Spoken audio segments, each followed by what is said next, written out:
दोस्तों 14 जुलाई 2023 को भारत की इसरो ने चंद्रयान 3 को लॉन्च करके अंतरिक्ष की दुनिया में एक ऐतिहासिक कदम उठाया है। और उससे भी ज्यादा ऐतिहासिक कदम यह तब होगा जब यह सुरक्षित चांद पर लैंडिंग कर जाएगा, क्योंकि इसकी लैंडिंग सबसे खास है, इसकी लैंडिंग सबसे मुश्किल है। और क्यों? यह आजकल सुर्खियों में बना हुआ है, क्योंकि यह चांद के उस हिस्से पर उतरने वाला है जिस हिस्से पर आज तक मानव निर्मित कोई भी यान नहीं उतरा है। न ही मानव उतरा है और न ही कोई यान वहां तक पहुंचा है। लेकिन आज की वीडियो हम चंद्रयान पर नहीं, बल्कि आज की वीडियो हम चांद पर बनाने वाले हैं। वो चांद जिस पर आज तक इंसानों ने बहुत सारे मिशंस भेजे हैं। चंद्रयान से पहले कितने मिशन चांद पर गए हैं और क्या उनका सक्सेस रेट रहा है, हम बात करेंगे 21 जुलाई 1969 से। नील आर्मस्ट्रांग ने जब चांद पर पहली बार कदम रखा तो उस एक कदम ने इतिहास के सभी हिस्से, सभी किस्से, कहानियों को बदल कर रख दिया। एक नए युग की शुरुआत कर दी। एक समय पर जो चांद मामा हमारी दादी नानी की किस्से कहानियों का हिस्सा हुआ करता था, अब उस पर इंसान पहुंच चुका था। इंसान ने वहां पर अपने कदमों के निशान छोड़ दिए थे, जो आने वाले लाखों सालों तक वहां पर ज्यों के त्यों रहेंगे। यह इंसान की एक ऐसी उपलब्धि थी जिसने उसके सोचने का तरीका बदल दिया। एक समय पर जो इंसान पृथ्वी को ही अपनी दुनिया मानता था, अब उसके सामने पूरा आसमान और यहाँ तक कि अंतरिक्ष खोज और सफर के लिए तैयार था।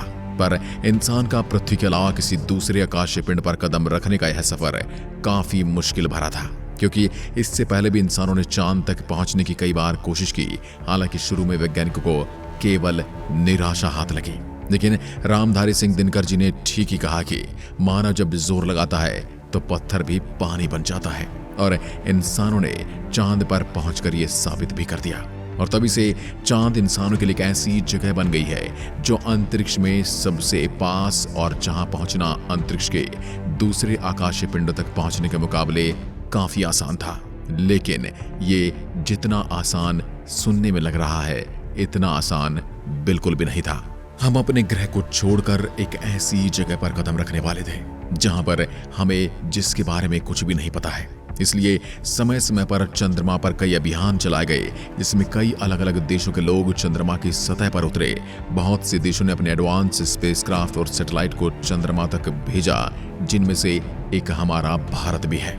तो दोस्तों, आज की वीडियो में हम पृथ्वी के सभी देशों द्वारा चंद्रमा पर भेजे गए महत्वपूर्ण मिशंस के इतिहास को देखेंगे और समझेंगे कि आखिर इन मिशन के जरिए हमें चंद्रमा के बारे में क्या जानने को मिला। तो चलिए शुरू करते हैं इस सफर को। 1950 के दशक में रशिया यानी उस समय के यूएसएसआर और अमेरिका के बीच एक जंग चल रही थी कि कौन पहले चंद्रमा पर पहुंचेगा। जो पहले चंद्रमा पर पहुंचेगा वही इस दुनिया का बादशाह कहलाएगा। यह वो समय था जब इंसान अंतरिक्ष में पहली सैटेलाइट तक लॉन्च नहीं कर पाया था। ऐसे में चांद पर पहुंचने का सपना देखना और उसे पूरा करना लगभग नामुमकिन सा था, या यूं कहें कि एक बहुत बड़ी डींग हाँकने जैसा था। पर जब साल 1957 में पहली बार स्पुतनिक 1 नाम के पहले कृत्रिम ग्रह को सोवियत संघ ने अंतरिक्ष में भेजा, तब दुनिया को थोड़ा यकीन आने लगा कि अब हम चंद्रमा तक भी पहुंच सकते हैं। लेकिन पहले कौन सा देश पहुंचेगा, ये अभी भी सवाल ही था। पर ज्यादा संभावना सोवियत यूनियन की ही थी। साल 1958 से 1959 के बीच संयुक्त राज्य अमेरिका और सोवियत संघ रूस द्वारा चांद तक पहुंचने के बहुत सारे प्रयास किए गए, लेकिन हर बार उनके हाथ केवल निराशा लगी, क्योंकि उनका मकसद चांद पर जाकर कोई रिसर्च करना नहीं था, चांद के बारे में जानना नहीं था। उन्हें तो एक रेस जीतनी थी, और वो रेस थी अमेरिका के साथ। पर जनवरी 1959 में सोवियत यूनियन को एक पहली सफलता मिली जब उन्होंने लूनार 1 अंतरिक्ष यान को चांद की सतह के बेहद करीब से गुजारा। लेकिन अंतरिक्ष यान में आई कुछ तकनीकी समस्याओं के कारण ये चंद्रमा की सतह पर नहीं उतर सका। इसके तुरंत बाद सोवियत संघ के वैज्ञानिकों ने एक और कोशिश करते हुए लूना 2 अंतरिक्ष यान को चंद्रमा की सतह की ओर भेजा, जो 14 सितंबर 1959 को चंद्रमा की सतह पर उतरता है। और यह पहली बार था जब किसी देश का अंतरिक्ष यान चंद्रमा की सतह पर उतरा था। इस मिशन में सफल होने के बाद सोवियत संघ के वैज्ञानिकों का मनोबल काफी ज्यादा बढ़ गया, और अब दुनिया को यकीन था कि चंद्रमा की सतह पर सबसे पहले इंसान को सोवियत ही भेजेगा। इस दौरान सोवियत संघ कई और चंद्रमा मिशन कर रहा था। ताकि वह चंद्रमा के बारे में उन सभी जानकारी को जुटा सके जिनकी मदद से वह इंसानों को चंद्रमा पर उतार सकेगा। जिसे 12 अप्रैल 1961 को वोस्टोक 1 स्पेसक्राफ्ट लॉन्च किया गया, जो पहला मानव युक्त स्पेसक्राफ्ट था, जिसमें यूरी गागरिन नाम के अंतरिक्ष यात्री को अंतरिक्ष में भेजा गया था। यह एक ऐतिहासिक पल था। ये एक युग की शुरुआत थी जिसमें सोवियत यूनियन द्वारा अंतरिक्ष में भेजे गए वोस्टोक 1 अंतरिक्ष यान से पहली बार किसी इंसान ने अंतरिक्ष में कदम रखा। अंतरिक्ष की दुनिया में यह मानव जगत के लिए अब तक की सबसे बड़ी उपलब्धि थी, क्योंकि इससे पहले मानव ने अंतरिक्ष तक पहुंचने की केवल कल्पनाएं की थी। हालांकि चांद तक इंसान को पहुंचाने में सोवियत संघ अभी तक नाकामयाब ही रहा। लूना प्रोग्राम के तहत सोवियत संघ रूस के कई सारे सफल और असफल प्रयास हुए। साल 1966 में एक बार फिर से लूना 9 को अंतरिक्ष में लॉन्च किया गया। इस स्पेसक्राफ्ट में कोई भी इंसान नहीं था। ये स्पेसक्राफ्ट सफलतापूर्वक चंद्रमा की सतह पर पहुंचा और इससे सुबह शाम को चंद्रमा के बारे में काफी ज्यादा जानकारी भी मिली। लेकिन अभी भी सोवियत संघ इसको लेकर निश्चय नहीं कर पा रहा था कि क्या उसे इंसान के साथ किसी स्पेसक्राफ्ट को चंद्रमा की सतह पर भेजना चाहिए, क्योंकि चंद्रमा तक का सफर काफी ज्यादा मुश्किल और खतरों से भरा था, जिसमें सफल होने की संभावना काफी कम थी। क्योंकि किसी दूसरे ग्रह पर उतरना तो आसान होता है, लेकिन उस ग्रह से दोबारा टेक ऑफ करके अपने ग्रह की सीमा में वापस आना और सुरक्षित लौटना बहुत बड़ा चैलेंज होता है। पर तभी अमेरिका अपने अपोलो मिशन के साथ पिक्चर में आया और चंद्रमा पर जाने के अपने प्रयास करने लगा। अमेरिका ने चंद्रमा पर जाने के लिए एक पूरी स्पेसक्राफ्ट की फौज खड़ी कर दी। अमेरिका ने कई ताकतवर स्पेसक्राफ्ट बनाए जो इंसान को अंतरिक्ष और चंद्रमा तक ले जाने के काबिल थे। जिसके बाद अमेरिका ने कई परीक्षण भी किए, जिनमें से कई में उन्हें सफलता मिली और कई में निराशा। लेकिन फिर भी सोवियत संघ की तरह रुकने के बजाय अमेरिका ने चंद्रमा पर इंसानों को भेजने के लिए एक चांद से लिया मानव एक तरह की लॉटरी हो, जिसमें सक्सेसफुल होने के चांसेस भले ही कम हो, लेकिन अगर सक्सेस मिल गई तो बहुत बड़ी होगी। क्योंकि यहाँ पर सब कुछ तुक्के पर चल रहा था कि अनेकों प्रयास करो, किसी न किसी प्रयास में तो आप सफल हो ही जाओगे। इसलिए अमेरिका ने अपोलो 11 मिशन के दौरान 1969 में 3 इंसान नील आर्मस्ट्रांग, बज एल्ड्रिन और एडविन एल्ड्रिन को चंद्रमा की ओर भेज दिया। इससे पहले अपोलो मिशन के कई टेस्ट फेल हो चुके थे, जिसमें कई लोगों की जान भी जा चुकी थी। इसलिए लोगों के अंदर डर था कि कहीं इसमें भेजे गए लोगों के साथ भी कुछ बुरा ना हो जाए। पर अमेरिकन वैज्ञानिकों की मेहनत रंग लाई और इस मिशन के अंतर्गत नील आर्मस्ट्रांग चांद पर पहुंचने वाले पहले इंसान बने जिन्होंने चांद पर पहला कदम रखा। अपोलो 11 अंतरिक्ष यान चांद पर 20 जुलाई 1969 को उतरा था, जिस दौरान तीनों अंतरिक्ष यात्रियों ने चंद्रमा की सतह पर लगभग 2.25 घंटे बिताए। और फिर 24 जुलाई 1969 को अपोलो 11 धरती पर वापस आ गया था। चांद पर अपोलो 11 का रोवर द ईगल भी उतरा था। इस अंतरिक्ष यान की वापसी 24 जुलाई 1969 को हुई थी और इसकी लैंडिंग प्रशांत महासागर में कराई गई थी, जहां से तीनों अंतरिक्ष यात्री वापस धरती पर पहुंच गए थे। इतना नहीं, चांद से धरती पर वापस आते समय अंतरिक्ष यात्री 20 किलोग्राम चट्टान और मिट्टी भी लेकर आए थे। अपोलो मिशन के बाद तो अमेरिका ने चंद्रमा पर कई और अलग अलग मिशन, जैसे कि 1969 में अपोलो 12, 1971 में अपोलो 14 और 15 तथा 1972 में अपोलो 16 के दौरान इंसानों को चंद्रमा पर भेजा। और दुनिया बस ये देखती रह गई कि इंसानों को चंद्रमा पर भेजना अमेरिका के लिए अब कितना आसान हो गया है। अपोलो का आखिरी मिशन अपोलो 17 में हुआ था, जहां 1972 में नासा द्वारा 2 अंतरिक्ष यात्री को चांद पर भेजा गया, जिनका नाम यूजिन सेरनेन और हैरिसन श्मिट था। वैसे भारत ने चंद्रमा पर अभी तक कोई इंसानी मिशन तो नहीं किया, लेकिन इसके बावजूद भारत ने चंद्रमा पर कई ऐसे महत्वपूर्ण स्पेसक्राफ्ट और सैटेलाइट भेजे हैं जिनकी जानकारी ने नासा तक को हैरान कर दिया है। ऐसा ही एक मिशन था चंद्रयान 1।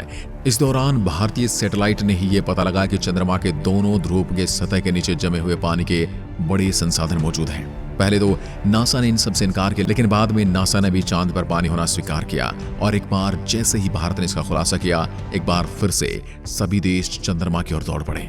चंद्रयान 1 के इस मिशन को 22 अक्टूबर 2008 में चंद्रमा की ओर लॉन्च किया गया था, जो इसरो का पहला चंद्रमा पर किया गया सफल मिशन था। और इस मिशन की सफलता के बाद भारत ने साल 2019 में अपने दूसरे मून मिशन को अंजाम दिया, जिसके तहत चंद्रयान 2 22 जुलाई 2019 को लॉन्च किया गया।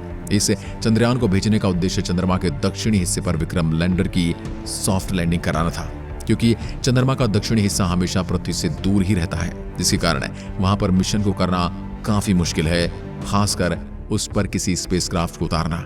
यह काम इतना मुश्किल है कि अभी तक अमेरिका भी चंद्रमा के दूसरे हिस्से पर उतरने में कामयाब नहीं हो पाया है।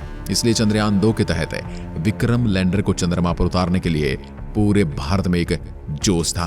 पूरी दुनिया की नजरें भारत पर। लेकिन जब विक्रम लैंडर की लैंडिंग का समय आया तो उस दौरान विक्रम लैंडर का संपर्क चंद्रयान 2 के ऑर्बिटर से टूट गया और विक्रम लैंडर चंद्रमा के दक्षिणी हिस्से पर क्रैश लैंड हो गया। इस मिशन में भारत को कुछ हद तक निराशा हाथ लगी, लेकिन असल में भारत का ये परीक्षण भी सफल ही रहा था, क्योंकि लैंडर को छोड़कर बाकी सारी चीजें काम कर रही थी और आज भी काम कर रही हैं। लेकिन भारत ने अपने उस निराशा को अपने ऊपर हावी नहीं होने दिया और अब भारत दोबारा से चंद्रयान 3 के साथ चंद्रमा के दक्षिणी हिस्से पर उतरने को तैयार है। चंद्रयान 3 चंद्रमा की सतह पर 23 और 24 अगस्त के आसपास उतरने की पूरी संभावना बताई जा रही है। इस बार इसरो को पूरा यकीन है कि चंद्रमा पर स्पेसक्राफ्ट को उतार देंगे बड़े ही आराम से। यहां पर सबसे खास बात यह कि चंद्रमा 3 मिशन में ऑर्बिटर नहीं होगा, क्योंकि चंद्रयान 2 में भेजा गया ऑर्बिटर अभी भी चंद्रमा के चक्कर लगा रहा है। यानी चंद्रमा 3 के लैंडर और रोवर को चंद्रयान 2 के दौरान भेजे गए ऑर्बिटर से कनेक्ट किया जाएगा, जो 14 दिन तक चंद्रमा की सतह पर घूमते हुए जानकारी इकट्ठा करेगा और उस जानकारी को पहले ऑर्बिटर तक भेजेगा और फिर भारतीय वैज्ञानिकों के पास पहुंचेगी। आज इसरो की तरफ से बताया गया कि चंद्रयान ने धरती की परिक्रमा पूर्ण कर ली है और अब यह सीधे रास्ते पर चांद की ओर निकल गया है। यहां से सीधा चांद के ऑर्बिट में प्रवेश करेगा और फिर चांद के कई चक्कर लगाते हुए यह चांद पर आराम से उतरने की कोशिश करेगा। नासा का आर्टेमिस मिशन। इस मिशन के साथ नासा अपने अंतरिक्ष यात्री को दोबारा से चंद्रमा की सतह पर भेजना चाहता है और इस बार अंतरिक्ष यात्री चंद्रमा की सतह पर कुछ समय रुककर वापस नहीं आएंगे, बल्कि इस बार चंद्रमा पर इंसानी बस्तियां बसाए जाने की कोशिश की जा रही है। साथ ही नासा का प्लान है कि चंद्रमा की सतह पर माइनिंग भी की जाए, क्योंकि चंद्रमा की सतह के नीचे कई महत्वपूर्ण संसाधन जैसे हीलियम 3 मौजूद हैं, जो भविष्य में एनर्जी बनाने के लिए प्रयोग की जा सकते हैं। इसलिए नासा ने इस आर्टेमिस प्रोग्राम को शुरू किया, जिसमें 1960 के अपोलो मिशन की तरह कई अलग अलग मिशन डिजाइन किए गए हैं, जिनमें से ज्यादातर मिशन बिना इंसानों के होंगे और आखिरी मिशन के दौरान इंसानों को चंद्रमा की सतह पर उतारा जाएगा। मुख्य तौर पर 3 आर्टेमिस प्रोग्राम के 3 चरण हैं। आर्टेमिस 1, जिसमें बिना इंसानों वाले स्पेसक्राफ्ट को पृथ्वी से चंद्रमा तक ले जाया जाएगा और फिर चंद्रमा की कक्षा में कुछ दिनों तक घूमने के बाद इसे वापस पृथ्वी पर लाया जाएगा। इस मिशन की टेस्टिंग 2012 में ही पूरी की जा चुकी है। इसके बाद बारी आती है आर्टेमिस 2, जिसमें इंसानों वाले स्पेसक्राफ्ट को पृथ्वी से चंद्रमा तक भेजा जाएगा और फिर उसे भी चंद्रमा के कई चक्कर लगवाए जाएंगे, ताकि सभी मशीनरी और स्पेशलिटी लाइफ सपोर्ट सिस्टम को टेस्ट किया जा सके, जिसे 2024 में लॉन्च किया जाएगा। और इसके सक्सेसफुल होने के बाद बारी आएगी आर्टेमिस 3 की, जिसके जरिए इंसानों को दोबारा चंद्रमा की सतह पर उतरकर 1 हफ्ता बिताया जाएगा और एक छोटी सी मानव बस्ती का निर्माण किया जाएगा। और ये पहली बार होगा जब इंसान पृथ्वी के बाहर किसी आकाशीय पिंड पर इतने समय तक रहेगा। तो दोस्तों, ये थे चंद्रमा पर अभी तक के इंसानों द्वारा किए गए महत्वपूर्ण मिशन और भविष्य में किए जाने वाले मिशन। आशा करता हूं कि आपको आज का वीडियो बहुत पसंद आया होगा। अगर आपका कोई सवाल या सुझाव है तो हमें कमेंट में लिखकर जरूर बता सकते हैं और साथ ही हम चंद्रयान 3 की सफल लैंडिंग की कामना करते हैं। धन्यवाद। जय हिंद, जय भारत।